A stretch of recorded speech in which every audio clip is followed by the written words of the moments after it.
Et salut tout le monde, ici Mehdi pour un Indécent Podcast et une nouvelle review jeu de société. Aujourd'hui, on va avoir des mots incongruents, des doubles négations et même le contraire, parce que je vais te parler de Not Not. Alors, Not Not est un jeu d'observation rapidité, ma némésis, qui est sorti chez Igari en collaboration avec Alshift, qui a réalisé l'application mobile, le jeu vidéo mobile du même nom, disponible sur le Play Store ou l'App Store, que tu peux télécharger gratuitement. C'est un jeu qui est illustré par Mathias Baglioni. Alors, Not Not, c'est un jeu d'observation rapidité, comme je le disais, qui va se jouer de 2 à 8 et pour des parties d'environ 15-20 minutes. C'est distribué par Novalis et trouvable assez facilement en boutique, car sorti tout récemment au moment où je tourne cette vidéo, autour de 15-16 balles. Alors, comment est-ce qu'on joue à Not Not? C'est assez simple, car observation rapidité indique règles assez peu épaisses. On va avoir un tas de cartes et 3 dés. Au début de la partie, tu n'en installeras que 2 de ces 3D, le troisième étant mis pour un certain temps de la partie. Qu'est-ce qu'on trouve sur ces cartes? Eh ben, on va avoir sur le recto un fond coloré, donc rouge, bleu, jaune, vert, avec un portail dessus qui sera a priori de ces mêmes couleurs-là. Des cartes n'ont pas de portail, il faudra y faire attention. De l'autre côté, on a les dés, on va en avoir 2 ou 3 selon la difficulté que tu choisis, selon quel moment de la partie c'est.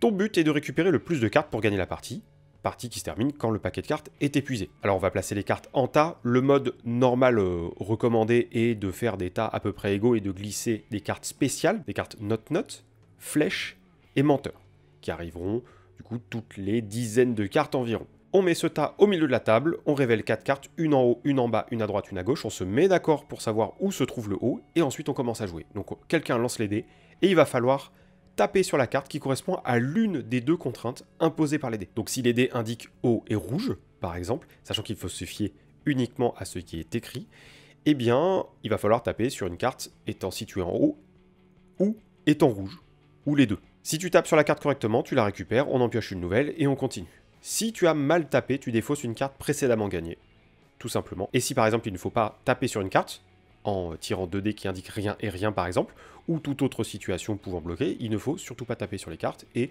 relancer les dés à nouveau pour continuer à jouer. À quoi servent les cartes spéciales? Eh bien, tout d'abord, nous avons la carte Not qui va te faire lancer un troisième dé, qui va indiquer rien, pas, papa ou pas papa. Ça va indiquer des simples, doubles et triples négations. Donc quand t'as rien, bah en fait tu prends pas en compte. Quand tu en as une, il faut faire l'inverse. Quand il y en a 3 pas, et ben il faut faire l'inverse également, comme s'il n'y en avait qu'une. Et quand il y en a 2, il faut ne pas prendre en compte. Sachant que ça se cumulera avec l'autre carte spéciale, qui est la flèche, qui va changer le sens où peut se trouver le haut, le bas, la droite et la gauche. Parce qu'en fait, on fera en fonction de la flèche qui est indiquée sur le dos du paquet. Donc si ça se trouve, le haut peut aller à droite. Enfin, la troisième carte, le menteur, t'indiquera de faire l'inverse de ce qui est indiqué par les dés. Sachant que le jeu propose, pour d'autres formats de jeu, plus simples, de rajouter un seul ou 2 dés en fin de notice pour toute la durée du paquet.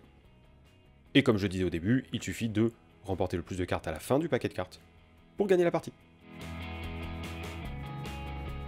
Allez, c'est parti, on va passer à ma critique de Not.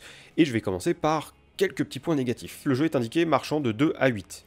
Alors, les jeux qui font 2-5, 2-6, 2-7, 2-8 ne marchent pas très bien à 2. C'est mon avis sur la question, et très souvent ça se vérifie. Alors, tu peux voir ça sur des boîtes comme Sherlock Holmes Détective Conseil. Alors là, c'est plutôt l'inverse, hein. Faut pas être trop nombreux et nombreuses. C'est bien quand t'es 2-3 maximum, je pense que vu l'intensité des enquêtes dedans. T'as Mysterium, par exemple, aussi, qui se joue de 2 à 7. Tu avais Seven Wonders avant qui se jouait de 2 à 7. Très clairement, à 2, ça ne marche pas. Et je peux concevoir que ça semble attirer le chaland, d'indiquer que tu te joues de n'importe quelle façon et quelle que soit la quantité de personnes dans le groupe. Mais là, si c'est pas aussi dégueu que Mysterium et Seven Wonders à 2, eh ben, je conseille quand même d'y jouer à 4, ça aura un peu plus de fun. Et puis le fait que le haut change de sens en milieu de partie, ben, va pouvoir être beaucoup plus fun quand tu es beaucoup plus nombreux et nombreuses. En revanche, du côté des points positifs, on a tout d'abord une prise en main efficace et très proche de celle du jeu vidéo en fait. Le jeu vidéo sur mobile est vraiment très simple. Là, on a à peu près la même quantité de règles à savoir. Plus on monte crescendo au cours d'une partie, plus c'est dur, plus c'est difficile parce qu'il y a plein de choses à prendre en compte et des contradictions, des doubles négations, des triples négations. Mais le jeu reste quand même très simple et c'était plutôt une bonne idée de l'adapter comme ça plutôt que d'en faire un jeu solo comme le mode mobile. caser une adaptation dans la catégorie jeu d'ambiance, c'est plutôt une bonne idée, je pense. Ça s'adresse au plus grand monde possible.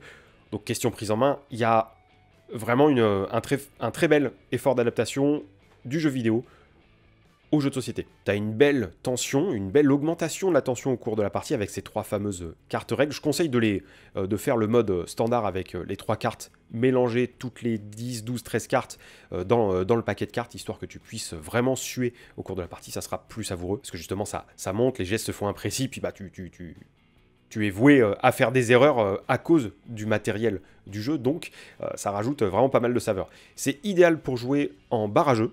Alors on dit de plus en plus que des jeux peuvent être plus calibrés pour des bars, et ben là c'est le cas. Ça s'installe en 4-5 minutes maxi, ça s'explique dans ce temps-là en même temps que l'installation. C'est nickel question prise en main, et pas trop prise de tête en termes de place, en termes de rangement de la boîte aussi. Donc vraiment pour un bar c'est très bien calibré. Et puis, ça donne un côté un peu plus moderne au jeu de type casse-tête, parce qu'on est dans une logique comme ça dans notre note. Là il est multijoueur, il est dynamique, il est bien édité, il est bien illustré aussi. Donc si tu kiffes le genre casse-tête en jeu de société, mais que tu veux le faire découvrir à un groupe de potes où vous êtes 4, 5, 6, et ben Note Note sera une super option. Et voilà, c'est la fin de cette vidéo de review sur Note Note. J'espère que ça ne t'a pas plu. Et n'oublie pas de partager cette vidéo, de liker, de commenter où tu le peux. Oublie pas que nous sommes sur les réseaux sociaux, Facebook, Twitter, Discord, Instagram, Twitch, YouTube et n'importe quelle plateforme de podcast également. Et que tous les liens indispensables sont dans la description sous la vidéo ou le podcast. Et d'ici une prochaine vidéo, live, podcast ou post sur les réseaux sociaux, je te souhaite une excellente journée, soirée ou nuit selon l'heure à laquelle tu m'écoutes. À la prochaine!